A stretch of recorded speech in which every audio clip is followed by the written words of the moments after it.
Good morning. Good morning. Good morning. First of all, I want to thank for the invitation and this awesome privilege and opportunity to address this conference.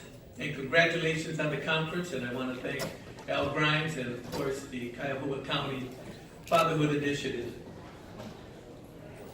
I don't know what more I can say. I want to say, what a presentation by Judge Goldberg and Judge Floyd. There is really nothing more for me to say.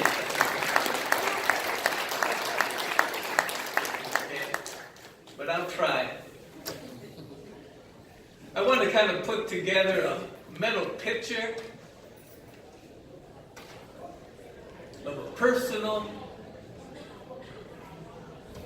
relationship. Fathers matter. I don't know if it's a question or if it's a proclamation, but no matter what, it is still yes. It is still yes.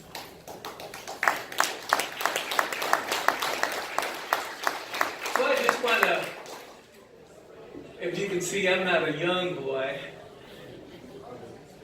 but I just want to bring you back to see if you can feel, you can see these images in the course of your life. You know, the basic and the foundations of my understanding of the virtues of faith, hope, and love were first revealed to me by a high school graduate, my father, Miguel Ramirez. And during those formative years that we know and we have learned are the most essential years for the development of learning, basic learning and development occurs that birth to 8. All I have is just the most fondest memories of being held, rocked by comforting, warm, strong, burly arms of a father. Gazing into those dark brown eyes, a face full of a mustache, and a tender smile. And even at my little young baby mind, I can sense that expression of his love for me. Oh, how sweet it was to hear his voice, confirming voice, when he would say to me, "Mi queridito niñito, te amo. My little dear baby boy, I love you." Oh, yes. And then having those awesome opportunities to participate in joyful, cheerful, selfless giving, and sometimes tearful family experience that we all go through during Navidad, Christmas, during cumpleaños, birthdays, Día de Gracia, Thanksgiving, giras de verano, summer picnics. And it's still ingrained in my mind, even when my dog, my German Shepherd dog named King, got run over by a car. There was Poppy. There was Poppy. And then most of all, when he introduced me to his passion, which eventually became my passion, catching, throwing, hitting the small round object that is called a baseball. Baseball. Oh, to be able to witness the delicate, soft, gentle affection of kisses given out to my mommy, my sister, and my extended families and friends by my dad. Oh, what a beautiful, nurturing, loving experience. And that was the first 8 years of my life. Now we get into those early childhood and teen years. Yes, Daddy, I thank you for helping me overcome my disappointment when I thought I disappointed him because I did not make the Class G baseball team. But you know what? He encouraged me. He helped me. He continued to throw, catch, and hit. And that summer, I made the minor league summer camp team. And then to be able to see the joy in his face when he saw me in that oversized uniform swaying in the wind. Oh, Daddy. Oh, Poppy. Thank you. Thank you for spending Memorial Days at Crystal Beach. Father's Day at Cleveland Indians Municipal Stadium. 4th of July at Cedar Point. And coaching and rooting for me in Class G, F, E, and D. And coming out to high school football games and watching me play when he did not understand even what a first down was. Oh, Poppy. Oh, my Poppy. Thank you for taking our family on Sunday mornings to church. Home worship on Tuesdays. Bible studies on Wednesdays. Woo! And showing me your faith and love in your Lord Jesus.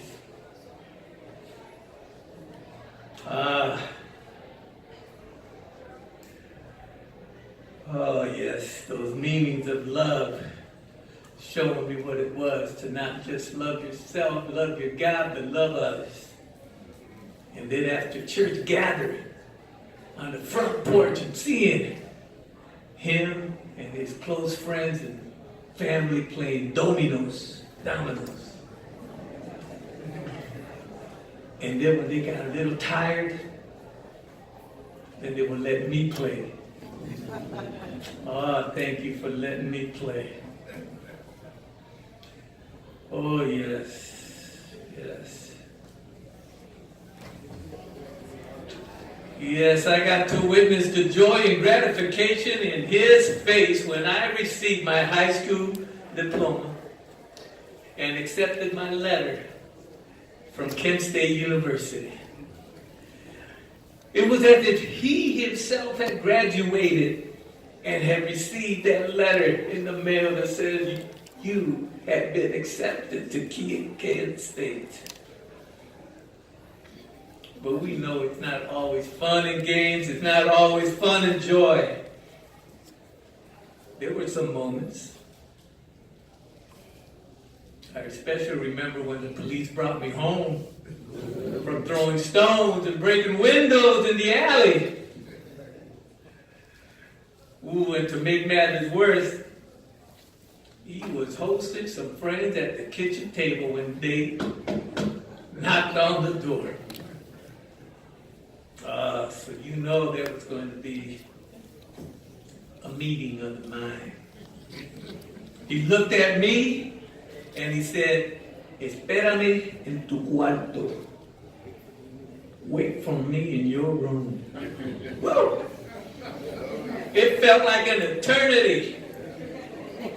Especially since he made me kneel on the floor. Yes, we had a father and son moment. I never drew through another stone or broke another window in my life. Yes, and there was another difficult situation. when he became too disabled to work due to his diabetes and his high blood pressure. Oh, I can see etched in his face pain, the sense of failure, embarrassment, knowing that he could not be that family provider as he used to be. And that my mommy had to go out to work. Oh, what a triumphant time, compassionate, spiritual, and at times sobering experience that was through my teens. And then I move on to my youth and my early adult life. For 4 years, my father and my mother would take quarterly drives from Lorraine to Kent State University to bring me my care survival package. Do we know what that is? It's filled with all sorts of goodies, ain't it?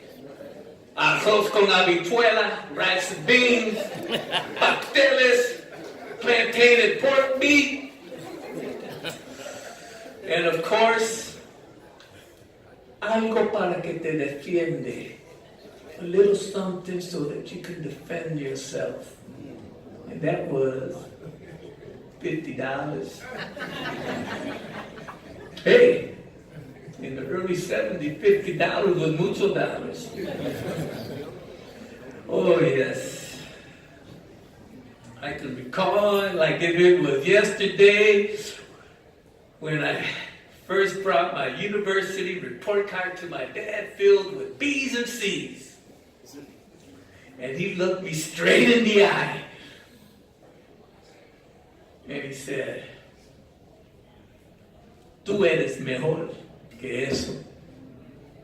Tu madre y yo no estamos sacrificándonos para que tú traigas esas notas. You are better than this. Your mother and father are not sacrificing ourselves so that you could bring these kinds of grades.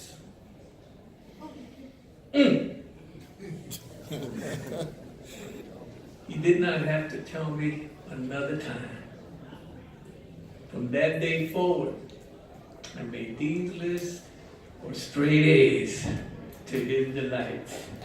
Oh, Daddy. Oh, Papi. Because of my respect for his unselfish sacrifice, for me, my sister, who also attended and graduated from Kent State University. I graduated from Kent State and from Cleveland Marshall College of Law and became a professional administrator. However, I never seen my father happier than on 2 occasions. The first was May 12th, 1985, when he held my newly born son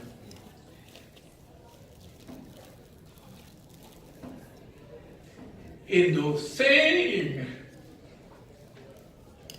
comforting, warm, strong arms that held me as a child.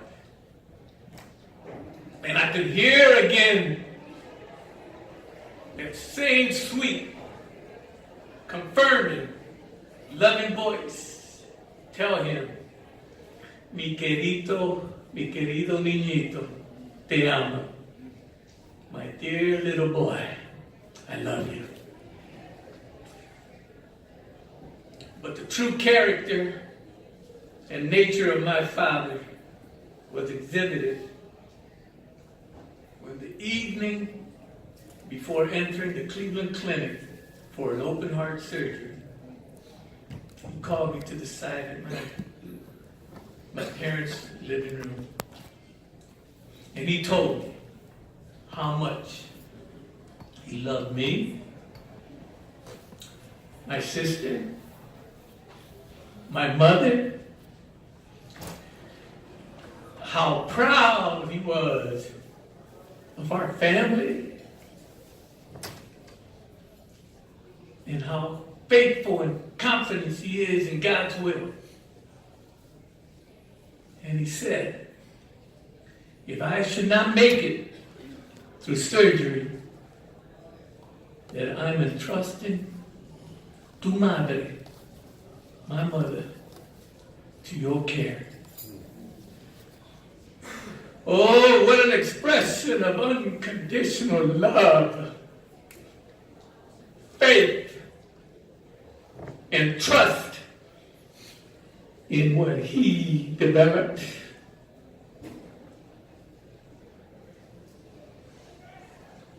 That second occasion was on June 11th. And today is what, brother? June 15th, 1988. Only 3 years later, when he was wearing an open back hospital pajama in the corridors of Cleveland Clinic during a recovery from open heart surgery, walking hand in hand with my son, 3-year-old, and I, talking and making plans about how much fun it's going to be tomorrow morning, Sunday afternoon, when we get together at the hospital room, turn on the TV, and watch the Cleveland Indians play. Can you imagine that picture? Open back pajama, my dad walking, little Nelson here, big Nelson here.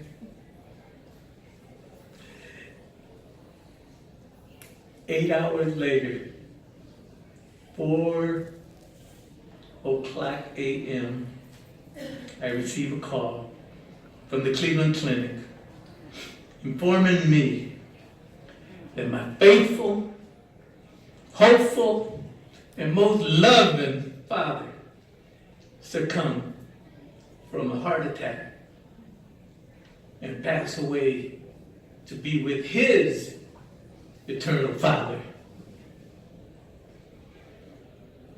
Oh, Papi, the circle of life is so much complete when there is a father fully and lovingly engaged with his son. All that is good in me, all that is good in me is because of my father. Te amo, Papi.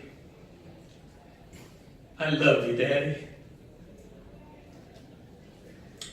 Thank you, and to all the fathers out there, happy birthday. Merry Christmas. Happy Father's Day.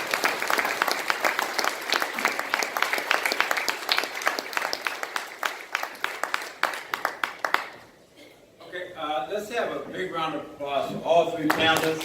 That was good.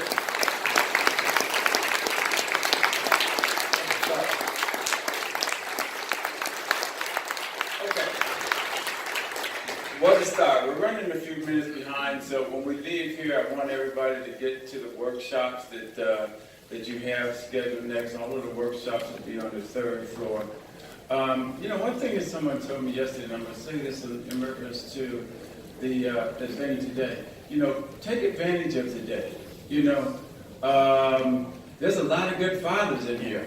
Those of you who want some advice on some issues that you want to resolve, hang around some of these good fathers. They say all the time, if you want to be an A and B student, hang around with A and B students.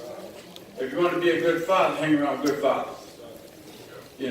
It wears off on you, So let's enjoy the day. Let's follow the schedule as much as possible. Really, let's get up on the third floor. You will hear more from me today. But before we end this portion, I want to have the benediction by Reverend Gibson. Everybody give Reverend Gibson a big hand, too.